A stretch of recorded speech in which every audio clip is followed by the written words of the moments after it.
Cairo, one of the most visited cities in the world, and one of the longest continuously inhabited regions on Earth. For many travelers, Cairo is both the starting point and the final stop of their journey through Egypt.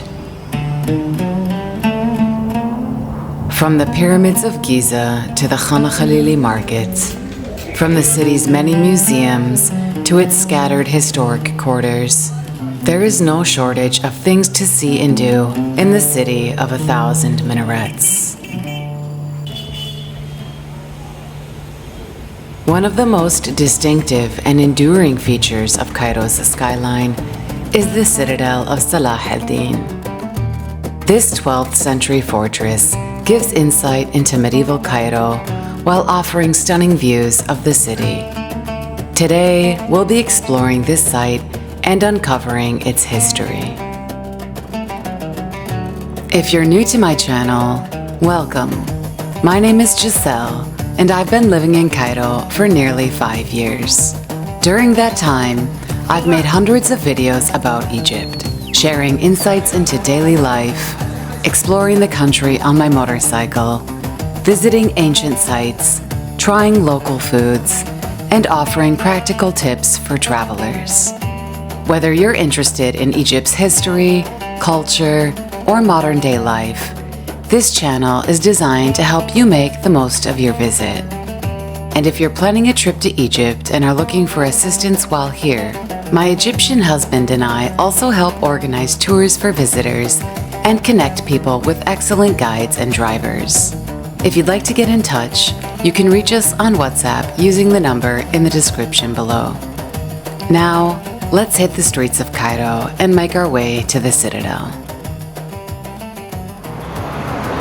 Good morning from downtown Cairo, just a few minutes from Tahrir Square. So I've just ordered an Uber to the Citadel because unfortunately I still cannot ride my motorcycle due to my back issues. But most people would be taking an Uber or something like that to the Citadel anyways, so now you guys can see how much that will cost. Yes, here he is. صباح الخير. عامل ايه؟ زي الفل.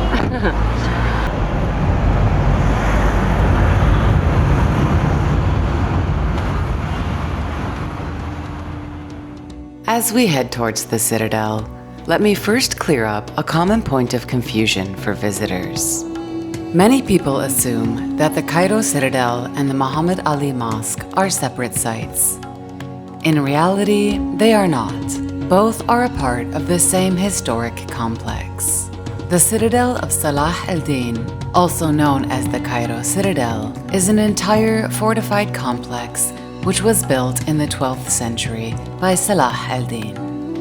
Strategically positioned on the Mu'atam Hills, the Citadel historically served as a military fortress, the seat of Egypt's rulers for centuries, and a government and administrative center.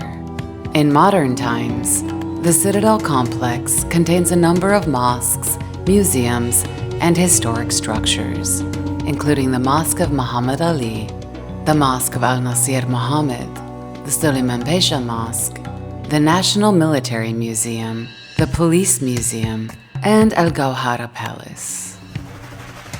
But who was Salah al Din, the man for whom the Citadel is named? Salah al Din Yusuf ibn Ayyubi was one of the most influential rulers of the medieval Islamic world. Born into a Kurdish military family in 1137, he grew up in the service of powerful Muslim rulers in Syria and northern Iraq, who sought to unite the region against the Crusader states. After serving in both the military and government administration, Salah al Din was sent to Egypt as part of a military expedition around the year 1164. At that time, Egypt was ruled by the weakening Fatimid Caliphate, the dynasty which had founded Cairo nearly 2 centuries earlier.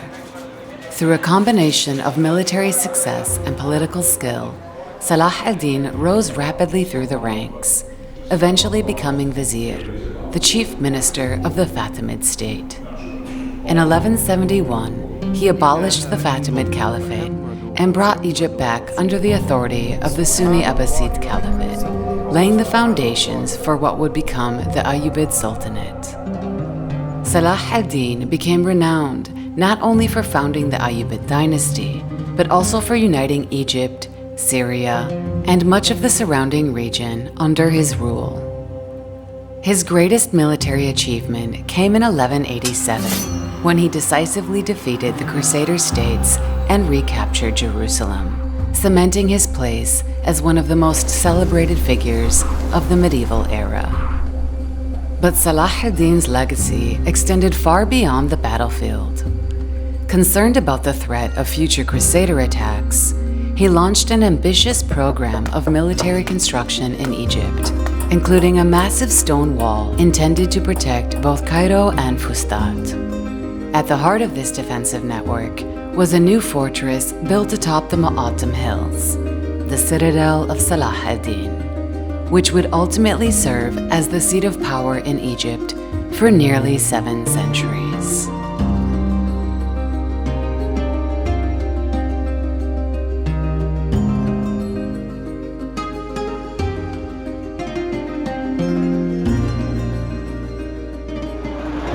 And we have arrived to the Citadel.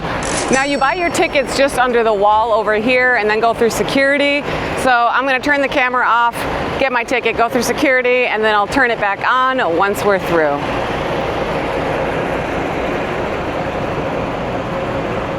All right, guys, I have just made it past security. It is just down there, about a minute walk. Unfortunately, they took my microphones away from me. So yeah, that's a thing in Egypt at a lot of ancient sites. In fact, almost all ancient sites, they don't want microphones, and I don't understand why, but it is what it is. So yeah, I don't have my microphone. I apologize if the audio isn't as good as it was before. Anyhow, so the ticket, you can either buy it online or at the door. It is the same price. And for foreign adults, it is 550 Egyptian pounds and then half price for foreign students. Or for Egyptians, it is 60 pounds for an adult and then half price for foreign students. You do need to pay with a card though, so no cash of any kind is accepted. That whether you're Egyptian or not, whether it's Egyptian currency or not, you just need to pay with a card. And for the hours, you can find out that online as well. I'll leave the website down here or show you guys the hours. They vary according to the season, and it's not actually accurate because it is summer now, and online it says that they open at 9 a.m. But I entered before 9 a.m. I believe they actually opened at 8 a.m. So a little bit outdated perhaps, or not accurate. But anyways, we've made it through. Here we are. So once you finish walking up this area, you immediately see this building here. And it kind of extends down here. So these were, I believe, a palace, to be honest. But it's not open anymore. So Gohara Palace was the residences of Muhammad Ali, who also built this big mosque that we're going to check out in just a moment. Who was Muhammad Ali? I will tell you with a very brief voiceover. Muhammad Ali was an Albanian-born Ottoman officer who became governor of Egypt in 1805. He's known as the founder of modern Egypt because he built a powerful army, modernized the economy, expanded education and industry, and turned Egypt into one of the strongest powers in the region. His rule was transformative, but also controversial, relying on forced conscription and heavy taxation. His dynasty ruled Egypt until the revolution of 1952. So yes, that is very briefly who Muhammad Ali Pasha was. I'm not going in depth about him because I can make videos about him in the future, but this is about the Citadel. Anyways, this was his palace. Yes, it was commissioned in 1814, so relatively new compared to the rest of the site. Yeah, it is not open though. It hasn't been open since I've been to this Citadel many times over the 4 or 5 years I've been living here. So it's been under restoration, and it's been under restoration for a long time, and who knows when it will open. He has a few palaces around the city as well. This is not the only one. But let's head up to the Citadel now, or the mosque, which he also built or commissioned. Ahlan. Bye-bye. So at this area, it's too bad I don't have my microphone. But here, you have two options. You can go up the stairs, or you can go down this street. Hello, street dogs. Having a little bit of a gang fight. But yeah, if you go through this street, it connects you to some other sites, but you can actually get through there after seeing the mosque. So we're gonna go up the stairs and see the mosque first. Yalla.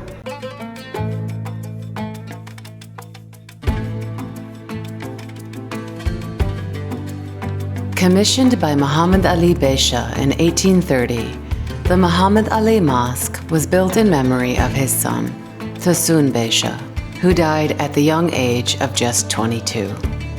Inspired by the Ottoman imperial mosques, such as the Blue Mosque in Istanbul, the massive central dome is surrounded by many smaller domes and two slender minarets, reaching 84 meters into the sky. The exterior is partially clad in Egyptian alabaster, giving the mosque its distinctive pale glow and earning it the nickname in English, the Alabaster Mosque. Construction took nearly 2 decades, with work continuing until 1848 and finishing shortly after Muhammad Ali's death in 1849. Perched atop the citadel, its commanding position has made it a dominant feature of Cairo's skyline for generations, visible from much of the city.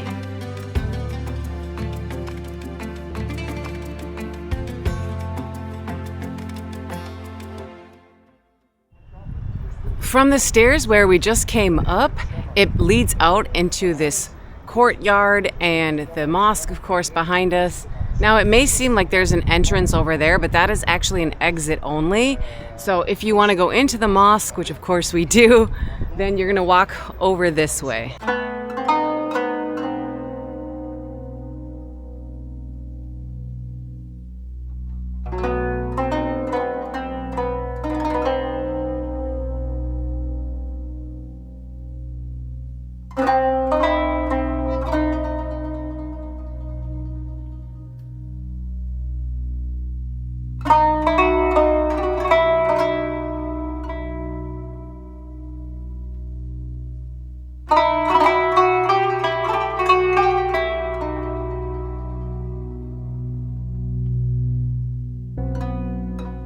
So this is the entrance of the mosque, but before you go in, you do need to remove your shoes, or they offer these little blue things which you cover your shoes with for 10 pounds. And the guys are always just out here selling those for anyone that doesn't want to take their shoes off.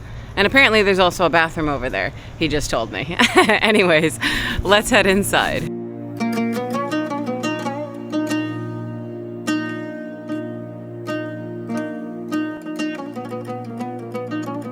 Stepping into the mosque's expansive marble courtyard, we're surrounded by elegant arcades topped with dozens of small domes. At its center stands an ornate ablution fountain, and beyond it rises the mosque's distinctive clock tower.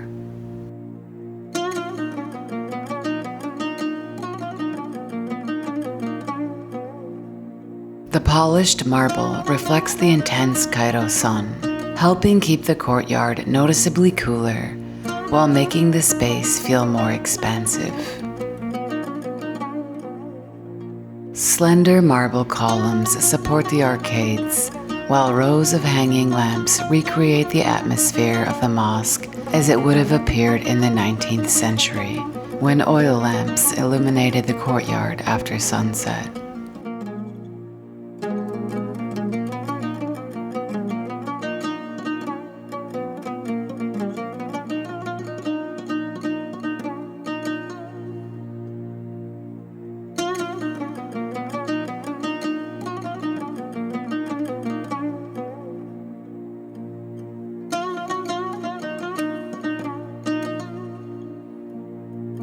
At the heart of the courtyard lies the mosque's beautifully decorated sabil, or ablution fountain. Before prayer, worshippers would come here to perform wudu, the ritual washing that symbolizes spiritual purification.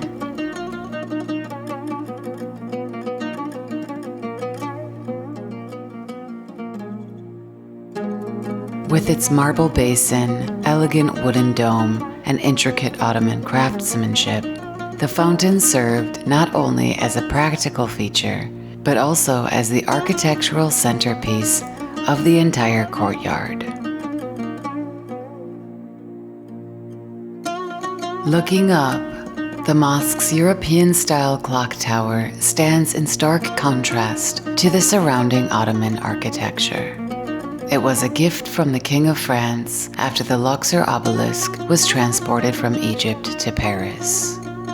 Ironically, while the ancient obelisk still stands proudly in Place de la Concorde today, the clock became famous in Egypt for barely keeping time, either displaying the wrong time or simply not running at all.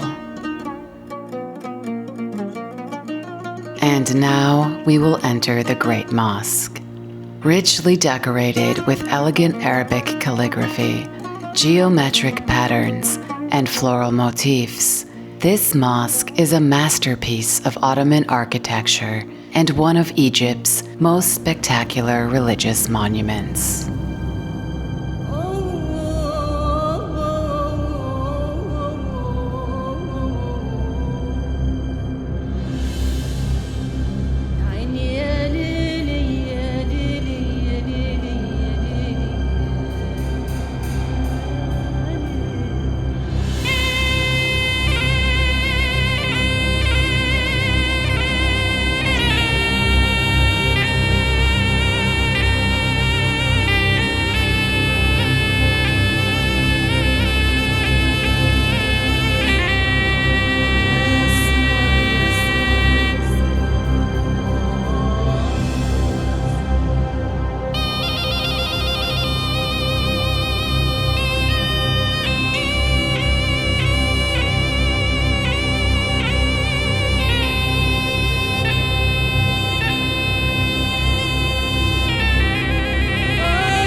الله أكبر.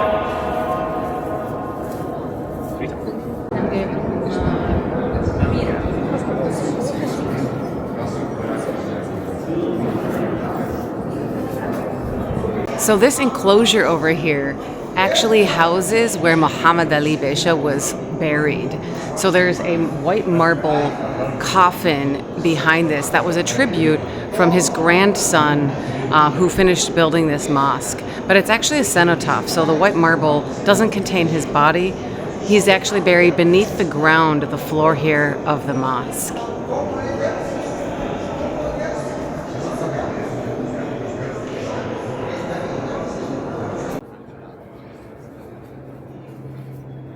مع السلامة.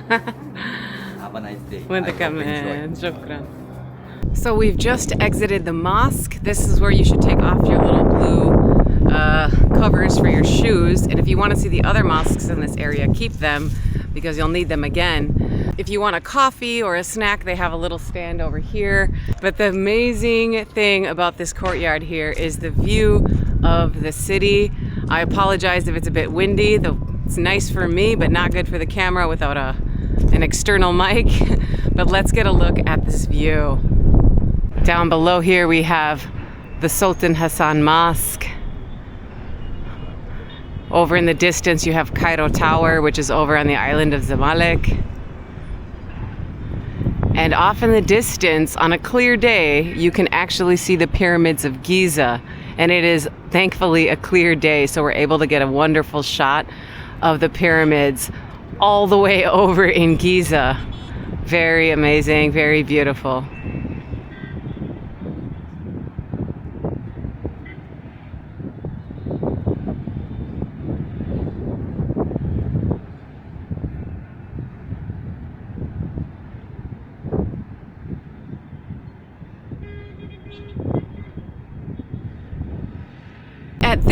point is where a lot of tourists might leave the area. They've seen the mosque, they've seen the beautiful view, and they will just head off to see other sites. If you're a big history lover though, there are more sites to see here, and that is on the other side of this mosque. So we're just gonna head back over that way and walk down and check out some of the other sites really quickly.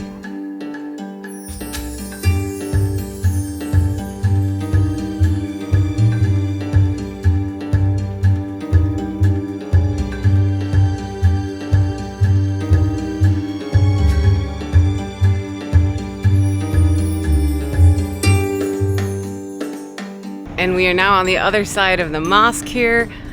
And this is where you have quite a few different sites. So over this way you have the police museum as well as the Citadel Prison. And then just over here you have another mosque. And then over that way you have some more sites like the National Military Police Museum, or at least just the Military Museum, another mosque, as well as a Joseph's Well or Bir Yusuf. So let's head into the National Police Museum and check that out very briefly.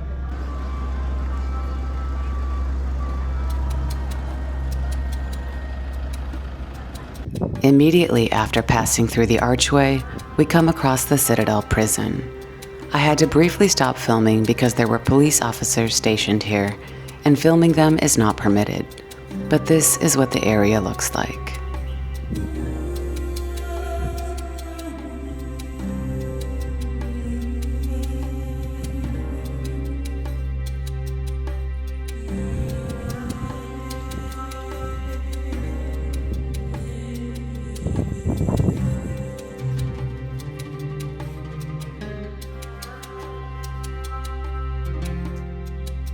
This was one of Egypt's most feared prisons. For centuries, political prisoners, rebellious officials, and criminals were held here, and conditions were notoriously harsh, and it became a symbol of state power and punishment. Now, most of the prison buildings are gone today. This is all that remains, but the Citadel's reputation as a place of imprisonment lasted well into the 19th century.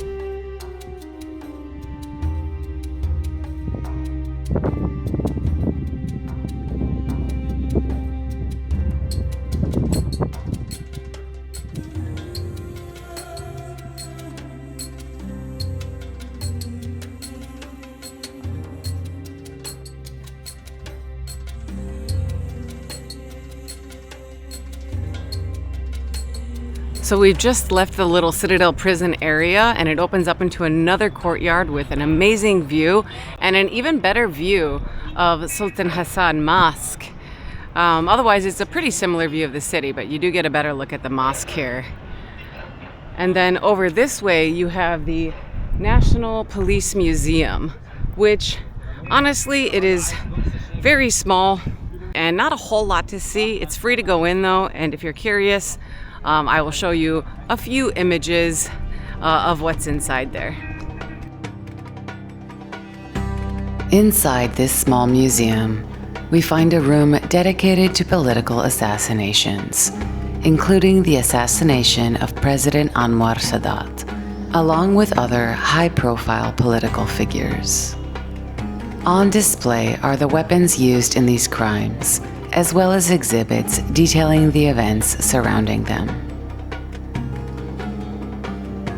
The next room focuses on some of Egypt's most notorious crimes, featuring infamous criminals, an antique counterfeit money printing machine, forged currency, and confiscated narcotics. In the final two rooms, the museum showcases a small collection of weapons spanning thousands of years, from the Pharaonic and Islamic eras through to modern times.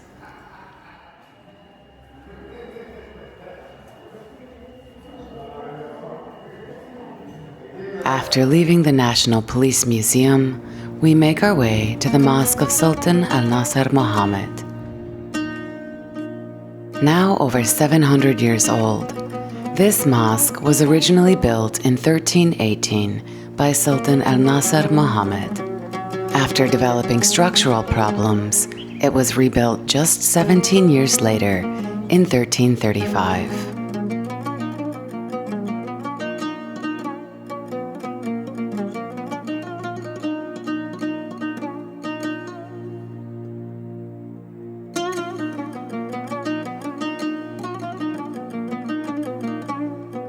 This was the official mosque of the Citadel, where the Sultan, his court, military commanders, and palace officials gathered for Friday prayers.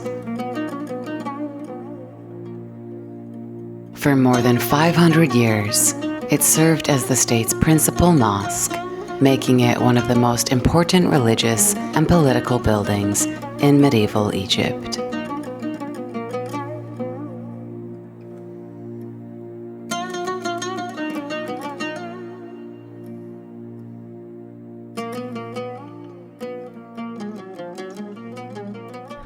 So we've just left the mosque of Sultan and Nasir Muhammad, and just around the corner here you have the National Military Museum as well as another mosque inside. And then up the stairs here you do have Bir Yusuf, which I've never actually seen before, and it turns out it's forbidden to go up there. It's only open for events because there's actually a theater there, Bir Yusuf Theater. But anyways, basically the well is or Bir Yusuf is just where the Citadel used to get their water from. It's old, you know, it was built during the Citadel, but that's pretty much it. It's quite simple. And a lot of people have the mistaken impression that it's relating to Joseph the prophet or from the biblical, reference. But actually, Salah al Din, his I was gonna say maiden name, like his birth name was Yusuf, as I explained in the video earlier. So that is why it's called Joseph's Well, or Yusuf. Anyhow, so let's go through here and check out the other mosque and then the area behind this massive archway. So I've just entered the area past the archways, and once you come up from the archway, you have to go right up here. And over this way is where the Mosque of Sulayman Pasha is, which is the final mosque in this area. And we're just gonna look at it really quickly. Yalla.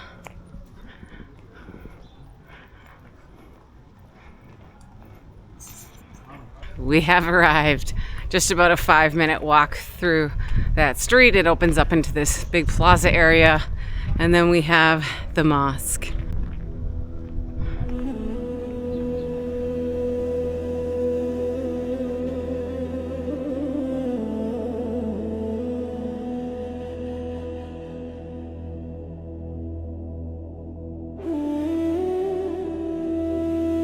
The Mosque of Sulayman Pasha al-Khadim is one of the hidden gems of the Citadel. Although it is much smaller than the Mosque of Muhammad Ali, it is incredibly important because it marks the beginning of Ottoman architecture in Egypt. Built in 1528, just 11 years after the Ottoman conquest of Egypt, it was the first mosque in the country to be built entirely in the classical Ottoman style. Up until this point, Cairo's great mosques had been built in the Mamluk style, but with the arrival of the Ottomans, Egypt embraced an entirely new architectural style, one that had already transformed the skyline of Istanbul.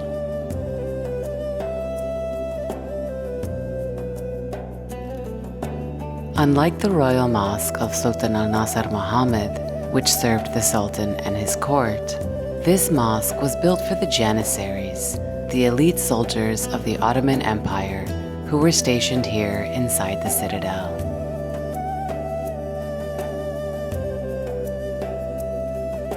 But this site's history goes back even further. Before this mosque was built, a Fatimid-era mosque dating to around 1140 once stood here.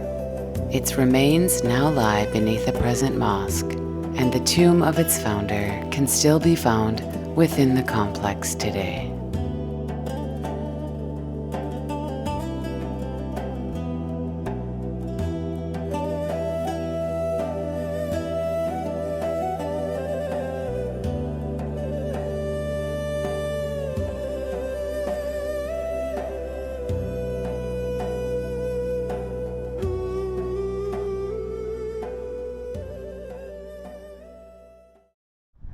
So just came back from Suleyman Mosque, and we're now in the area where the National Military Museum is. So we first came in from that entrance over there, the archways, and it opens up into this very large area. But there's so much to see here. I'm just going to touch on it very briefly with a quick voiceover and explain a little bit, and then I'll come back in with the vlog.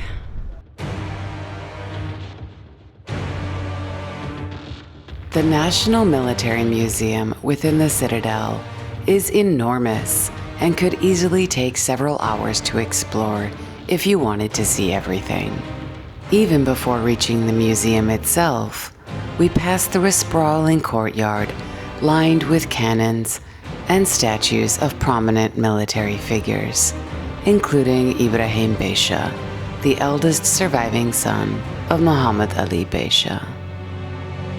Beyond the statues is an impressive outdoor display of military hardware, from tanks and missiles to fighter jets, showcasing the evolution of Egypt's armed forces over the centuries.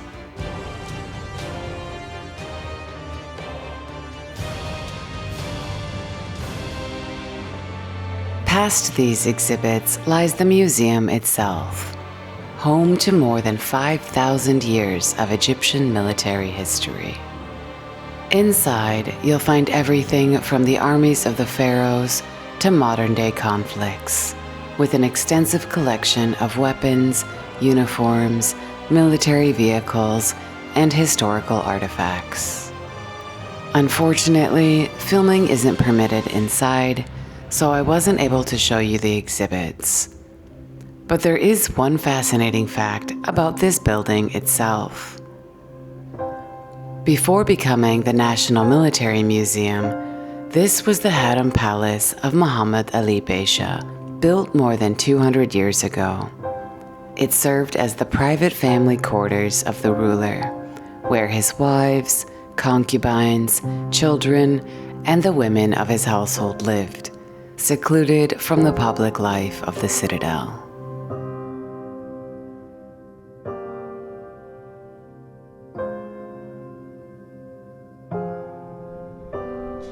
And that was the National Military Museum. So that is all the sites here in the Citadel, guys. There's a lot of them.